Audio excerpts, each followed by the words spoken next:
ತಲುಪಿತೆಂದು ಹೇಗೆ ತಿಳಿಯಲಿ?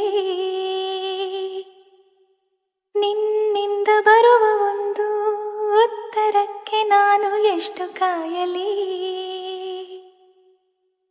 ನಿನದೆ ನನ್ನ ಜಗವು, ನನಗೆ ನೀನು ಬರವು, ಇದನ್ನು ಹೇಗೆ ಕೂಗಿ ಹೇಳಲಿ?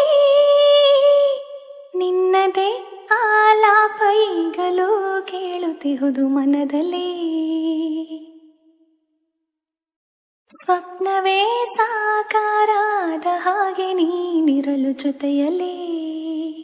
ನೀನೊಮ್ಮೆ ಆಲಿಸು ಮನದ ಕಿರುದನಿ, ಸದ್ದಿರದೆ ಮೂಡಿದ ಪ್ರತಿಧ್ವನಿ.